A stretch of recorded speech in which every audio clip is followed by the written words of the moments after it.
संगीता और रमन दोनों प्रिया और अजय का सारा सामान घर से निकालकर बाहर फेंक देते हैं। प्रिया और अजय दोनों हाथ जोड़कर संगीता और रमन के आगे पीछे उनसे घर में रहने की गुहार लगा रहे थे, लेकिन संगीता, रमन बहुत ज्यादा निर्दय हो चुके थे। वह दोनों गुस्से में घर का सारा सामान घर से बाहर फेंक देते हैं और प्रिया अजय को घर से धक्के मारकर बाहर करते हुए कहते हैं, निकल जाओ यहाँ से। यहाँ रहने की जरूरत नहीं है अब तुम्हें। जब तक माँ बाबूजी जिंदा थे तब तक ही तुम्हारा इस घर में रहने का हक था। अब माँ बाबूजी चल बसे हैं तो अब तुम भी चल बसो यहाँ से। दीदी, ऐसा मत करो हमारे साथ। हम भी तो इस घर का हिस्सा है ना। आखिर वो भी तो हमारे माँ बाबूजी थे। कम से कम इस घर में हमें रहने का हक तो दे दीजिए। कैसा हक? मैं इस घर की सगी बहू हूँ और मेरे सास ससुर के सिर्फ एक ही बेटा है और वो है मेरा पति। तुम्हारा पति तो सड़क से उठाया हुआ है। अरे पाला है बस उसको, और किसी को पाल लेने से उसका खून का रिश्ता नहीं जुड़ जाता। ऐसे तो इंसान राह चलते जानवरों को भी अपने घर में आशियाना दे देते हैं, लेकिन आज नहीं कल तो उस जानवर को भी घर छोड़कर जाना ही होता है। तो वैसा ही तुम्हारे साथ है। अब यहाँ से चले जाओ। माँ बाबूजी अभी दुनिया में नहीं है, तब तुम्हारा रिश्ता भी इस घर से खत्म हो चुका है। भैया, कम से कम आप तो मेरी बात को समझो। हम दोनों बचपन से साथ में रहे हैं, साथ में पढ़ाई लिखाई की है, साथ में खेले कूदे हैं, और आज जैसे ही माँ बाबूजी हमें छोड़कर चले गए हैं, आप मुझे अकेला कर रहे हैं। कैसे रहूंगा मैं आप लोगों के बिना? तेरी बकवास सुनने का कोई शौक नहीं है हमें। चुपचाप यहाँ से जाओ।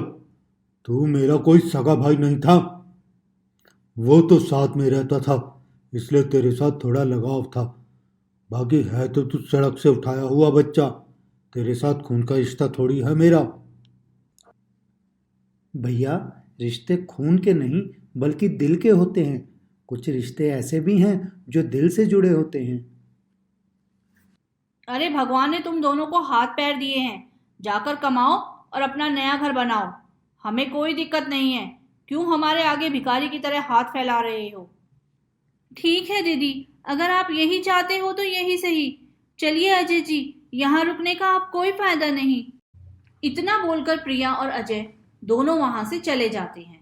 दोनों के पास सामान बहुत था और रास्ता काफी लंबा था। साथ ही रात भी काफी हो चुकी थी। दोनों को कुछ समझ में नहीं आ रहा था कि वो दोनों क्या करें। रास्ते में प्रिया को एक पेड़ नजर आता है और वह पेड़ पपीते का था। उस पेड़ पर काफी पके पके पपीते लगे हुए थे। पपीता देखकर प्रिया अजय से बोलती है, अजय, वह देखो पपीते का पेड़। उसके ऊपर बहुत सारे पके हुए पपीते लगे हैं। रात वैसे ही तो हो चुकी है और भूख भी बहुत लग रही है। मैं तो कहती हूँ आप एक दो पपीता तोड़ लो, ताकि हम यहीं खाकर रात गुजार लें और इसी पेड़ के नीचे सो भी जाते हैं। जैसे ही सुबह होगी हम अपने लिए कोई किराए पर मकान देखने के लिए चलेंगे। अच्छा ठीक है, रुको, मैं अभी पपीता तोड़ता हूँ।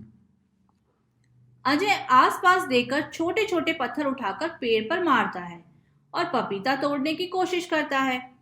पत्थर मारकर अजय दो पपीते तोड़ लेता है और वही पपीता खाकर प्रिया और अजय दोनों पपीते के पेड़ के नीचे ही सो जाते हैं। रात को करीबन 2 बजे प्रिया को किसी की आवाज आती है। प्रिया बेटा, तुम बिल्कुल चिंता मत करो। हम हमेशा तुम्हारे साथ हैं।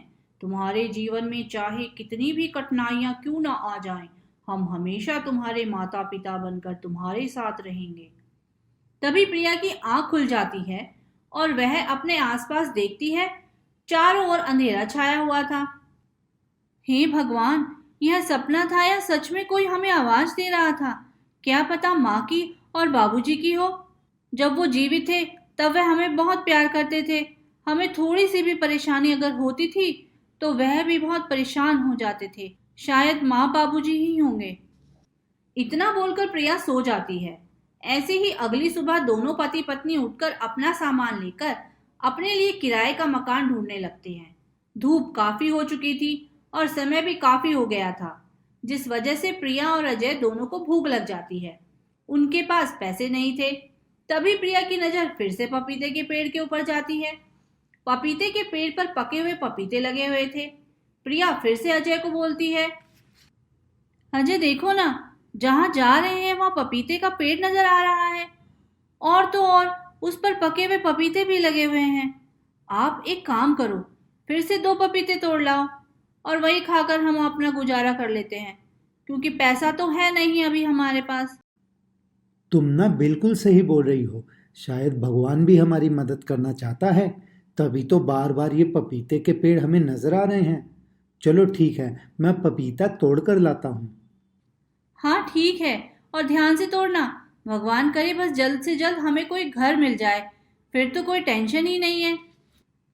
अजय फिर से पपीता तोड़कर लाता है। दोनों पति पत्नी मिलकर पपीता खाते हैं। पपीता खाने के बाद दोनों फिर से अपनी राह की ओर निकल जाते हैं। आखिरकार प्रिया और अजय को घर मिल जाता है। घर दिखने में काफी सुंदर था। प्रिया और अजय दोनों पूरे घर को अच्छे से देख रहे थे। प्रिया देखती है कि घर के आंगन में एक पपीते का पेड़ लगा हुआ है। प्रिया फिर से पपीते का पेड़ देखकर चौंक जाती है और अजय से बोलती है, अरे अजय, यह देखो, फिर से पपीते का पेड़। मुझे तो कुछ भी समझ में नहीं आ रहा। आखिर यह क्या हो रहा है? बार बार हमें पपीते का पेड़ नजर आ रहा है। वही तो, ये तो सोचने वाली बात है ना प्रिया। आखिर भगवान हमें क्या समझाना चाहते हैं? बार बार क्यों हमें पपीते का पेड़ नजर आ रहा है? दोनों बहुत ज्यादा सोच में पड़ जाते हैं। उन्हें कुछ भी समझ में नहीं आ रहा था कि आखिर बार बार उन्हें पपीते का पेड़ नजर क्यों आ रहा है। तभी पपीते के पेड़ में से आवाज आती है और वह पपीते का पेड़ उनसे बोलता है, बच्चों, घबराओ नहीं। तुम्हें डरने की जरूरत नहीं है।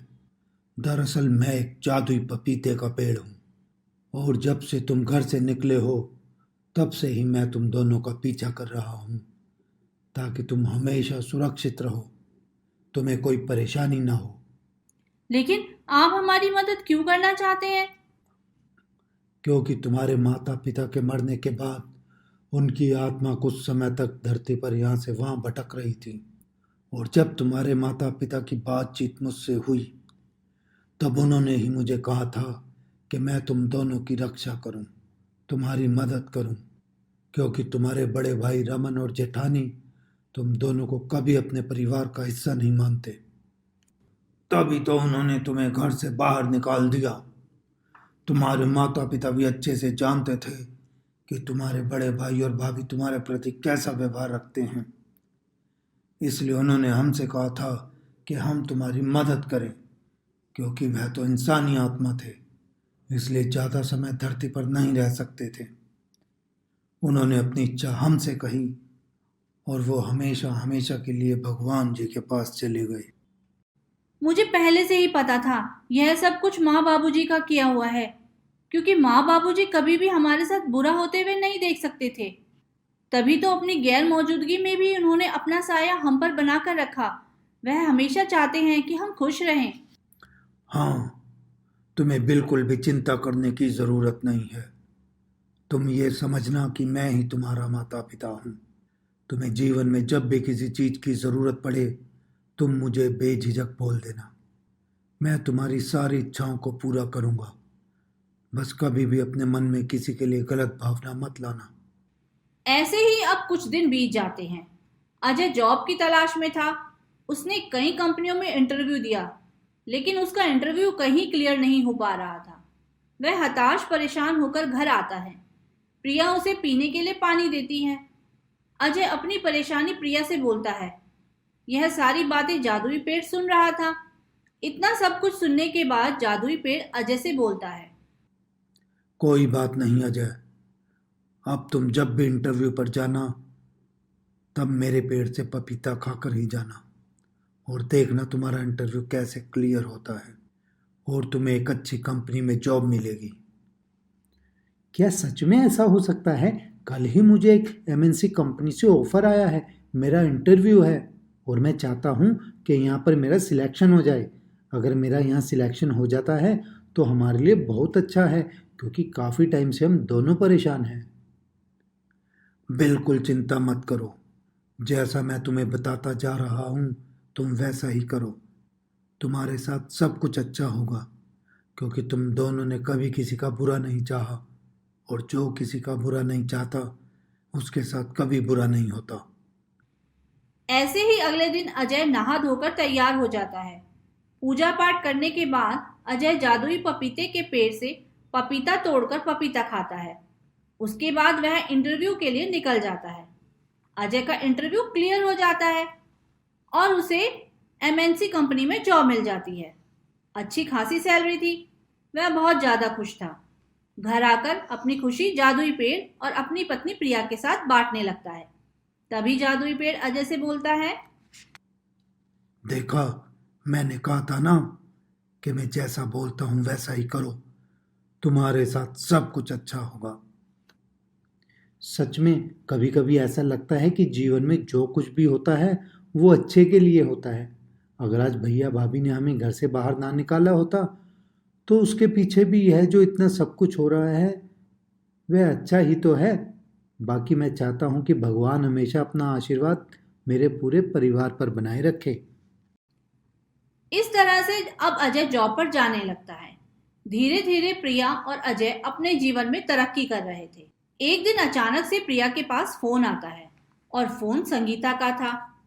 उसके पति रमन का बहुत बड़ा एक्सीडेंट हो जाता है और एक्सीडेंट के इलाज का खर्चा काफी ज्यादा महंगा था। अपनी जेठानी को इस तरह से परेशानी में देखकर प्रिया बहुत परेशान हो जाती है। प्रिया जादुई पेड़ के पास जाती है और जादुई पेड़ से कुछ पैसे मांगते हुए बोलती है, हे जादुई पेड़, मुझे कुछ पैसे चाहिए। मेरे जेठ जी का बहुत बड़ा एक्सीडेंट हो चुका है और उनके इलाज के लिए पैसों की जरूरत है। मेरी मदद करो। बहुत अच्छा लग रहा है मुझे यह सब देख कर कि तुम दिल की बहुत अच्छी हो। असली इंसान वही होता है जो परेशानी में भी दुश्मनों की मदद करे, अपने मन में कोई खटास न रखे। तुम चिंता मत करो, मैं तुम्हारी मदद जरूर करूंगा और तुम्हारे जेठ जल्दी ठीक हो जाएंगे। जादुई पेड़ प्रिया की मदद करता है और उसे पैसे दे देता है। प्रिया उन पैसों को ले जाकर अपनी जेठानी को दे देती है, जिससे रमन का इलाज शुरू हो जाता है। धीरे धीरे रमन की तबीयत में भी सुधार आ जाता है। संगीता और रमन दोनों को अपने किए पर बहुत पछतावा हो रहा था। वह दोनों अजय और प्रिया से माफी मांगते हैं। अजय और प्रिया उन दोनों को माफ कर देते हैं, लेकिन वह दोनों फिर दोबारा उन दोनों के पास पीछे मुड़कर नहीं जाते, बल्कि अपनी नई जिंदगी में ही आगे बढ़ते हैं। सोनपुर नामक छोटे से गांव में श्रीधर नाम का एक गरीब किसान रहता था। उसे एक भी अक्षर पढ़ना नहीं आता था। वो अंगूठा टेक था। जब ये बात उसके पड़ोसी सुंदर को पता चली तो वो अपना दिमाग लगाने लगा किस तरह वो श्रीधर की छोटी सी जमीन को अपने नाम लिखवा ले। श्रीधर के परिवार में उसकी पत्नी और उसका एक बेटा था। बेटा अभी 5वीं कक्षा में ही पढ़ता था। एक दिन सुंदर श्रीधर के पास आता है। भैया, ये तो देखने में सरकारी कागज ही लग रहा है, लेकिन क्या सचमुच में ऐसा हो रहा है? जरा एक बारी और समझाओ, क्या लिखा है इस कागज में? मेरे दोस्त श्रीधर, इसमें लिखा हुआ है कि तुम अपने खेतों में लगाई हुई सब्जी को अगर सीधा सरकार के पास बेच दोगे तो तुम्हें डबल मुनाफा होगा, और अगर तुम्हें इस स्कीम का हिस्सा बनना है तो इस पर या तो अपने साइन कर दो या अंगूठा लगा दो। पर आज से पहले तो कभी कोई ऐसी योजना आई ही नहीं। नहीं नहीं मेरे भाई, योजनाएं तो बड़ी बड़ी आती हैं, लेकिन हम तक पहुंचती कहाँ हैं? हम गरीब किसान इतनी बड़ी बड़ी योजनाओं के बारे में जान भी नहीं पाते। वो तो बस मेरे साले ने बता दिया, इसलिए मुझे पता चल गया। फिर तेरे और मेरे हालात तो बिल्कुल एक जैसे ही हैं, तो सोचा थोड़ी सी तेरी मदद हो जाएगी। ये और बातें हैं कि अगर तुझे मुझ पर भरोसा नहीं है तो जा तू किसी से भी बात कर ले। ये कहकर सुंदर वहां से जाने लगा तो श्रीधर को लगा कि सुंदर एकदम सही बात कह रहा है। वो सुंदर को रोक लेता है और फिर अंगूठा लगा देता है। कागज पर अंगूठा लेते ही सुंदर खुशी खुशी वहां से चला जाता है और फिर एक हफ्ते बाद आकर वो सुंदर की वो छोटी सी जमीन अपने नाम लिखा देता है। श्रीधर, मैं मान ही नहीं सकता कि इसमें धोखे की गुंजाइश है। देखो, तुम्हारा अंगूठा लगा हुआ है और इससे बड़ा सबूत तुम्हें क्या चाहिए? पटवारी जी, मैं बिल्कुल सही कह रहा हूँ। ये मेरे पास आया, इसे पैसों की जरूरत है। इसने अपनी जमीन मुझे बेच दी। अब इसके मन में लालच आ गया तो ये मुझ पर झूठे झूठे इल्जाम लगा रहा है। सुंदर, मैं पढ़ा लिखा नहीं था, तूने बस इसी का फायदा उठा लिया। लेकिन मत भूल, ऊपर वाले की लाठी में आवाज नहीं होती। ये कहकर श्रीधर वहां से चला जाता है। घर आकर वो फूट फूट कर रोता है। आपके इस तरह रोने से हमारी जमीन वापस नहीं आ जाएगी। मैं आपका कसूर भी नहीं बता रही। मुझे पता है वो लालची इंसान है, पर आप एक बारी मुझे भी तो पूछ लेते। मुझे माफ कर दो कुणाल की माँ, मैं तुम लोगों का बुरा नहीं सोच रहा था, लेकिन क्या करूं, किस्मत ने मेरे साथ कितना बड़ा धोखा कर दिया। कुणाल उस समय स्कूल में था। स्कूल में टीचर सभी बच्चों को सब्जियों के बारे में बता रही थी कि कौन सी सब्जियां गर्मियों में आती हैं और कौन सी सब्जियां सर्दियों में आती हैं। कुछ सब्जियां मैम के पास भी रखी हुई थी। जब पढ़ाई खत्म हो गई तो कुणाल एक खीरे को देखे जा रहा था। इधर आओ कुणाल, तुम इस तरह खीरे को क्यों देख रहे हो? तुमने आज से पहले खीरा नहीं देखा? अच्छा बताओ, खीरा कौन से मौसम में लगता है? मैम, खीरा गर्मी के मौसम में लगता है। मेरे बाबा के खेत में इस समय बहुत सारा खीरा लगा हुआ है, जो पड़ोस वाले सुंदर चाचा ने धोखे से ले लिया। मुझे भी खीरे बहुत पसंद थे, अब मैं खीरे नहीं खा पाऊंगा। तुम्हें किसने बताया कि तुम्हारे चाचा ने धोखे से तुम्हारे बाबा का खेत ले लिया है? कल बाबा रो रो कर कह रहे थे, तब मैंने चुपके से सुन लिया था। ये सुनकर टीचर को भी दुख होता है। वो खीरा उठाकर कुणाल को पकड़ा देती है।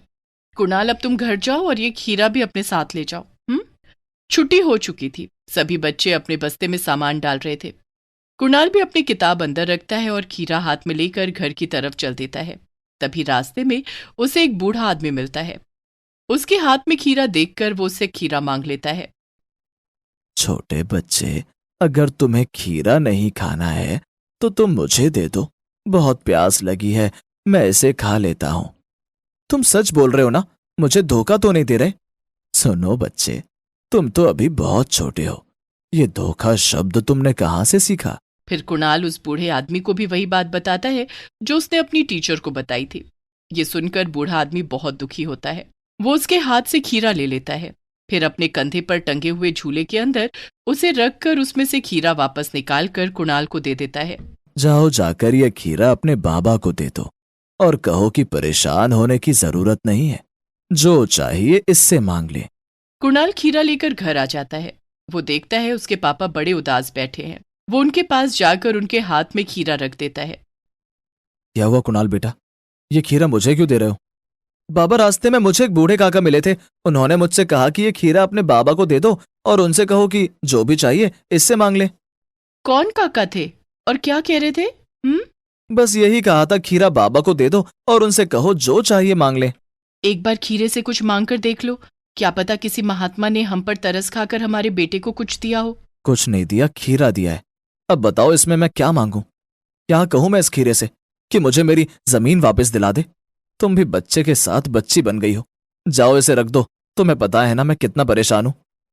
कुणाल की माँ खीरे को रख देती है। फिर कुणाल को कपड़े बदलने के लिए कहती है और खाना निकाल कर ले आती है कि तभी सुंदर गिरता पड़ता श्रीधर के पास आकर उसके पैरों में गिर जाता है।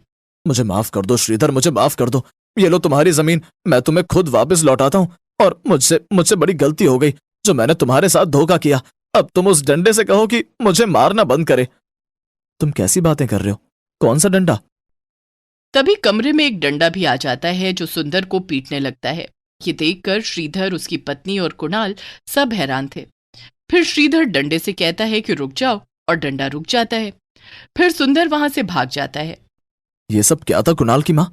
वो खुद से मेरी जमीन मुझे देकर चला गया और वो डंडा लग रहा था कि जादुई डंडा है। मुझे तो लगता है ये सब इस खीरे का चमत्कार है। एक बार मेरे कहने से इससे कुछ मांग कर तो देखो। अपनी पत्नी की बात सुनकर श्रीधर उस खीरे को हाथ में उठा लेता है और फिर, ओ जादुई खीरे, हमारे हालात बहुत बुरे हैं, हमें अमीर बना दो। श्रीधर के ऐसा कहते ही वहां पर रंग बिरंगी रोशनी होनी शुरू हो जाती है और देखते ही देखते वो छोटा सा घर एक बड़े घर में बदल जाता है। श्रीधर, उसकी पत्नी और कुणाल महंगे कपड़े पहने खड़े थे। घर के बाहर गाड़ियां खड़ी थी। घर में सब कुछ बेशकीमती सामान रखा था। कुणाल की माँ, देखो तो, ये सचमुच में जादुई खीरा है।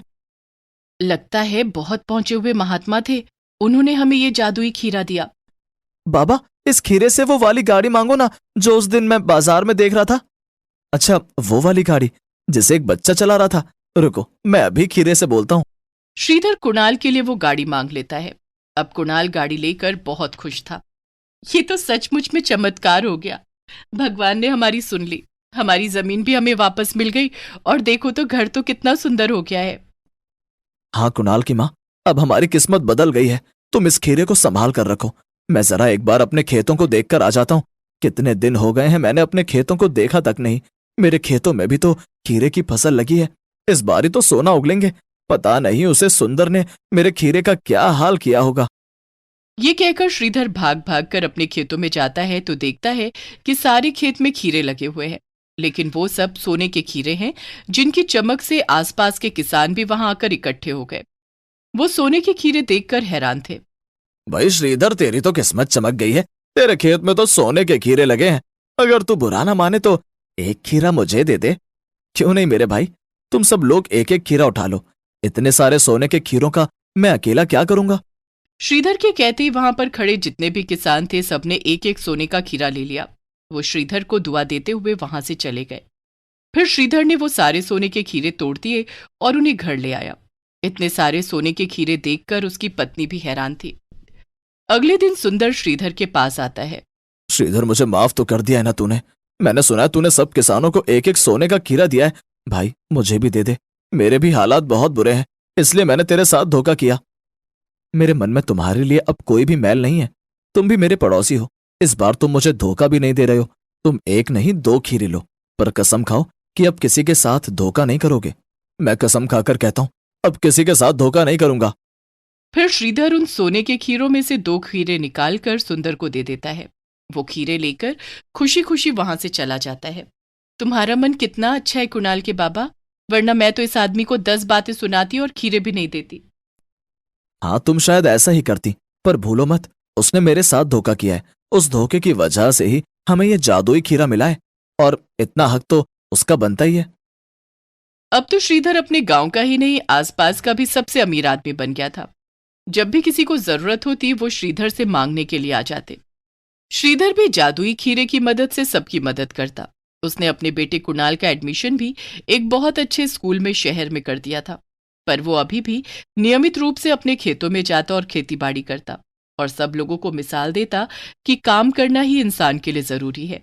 इस तरह अब उसका पूरा परिवार और गांव वाले खुशी खुशी रहने लगे।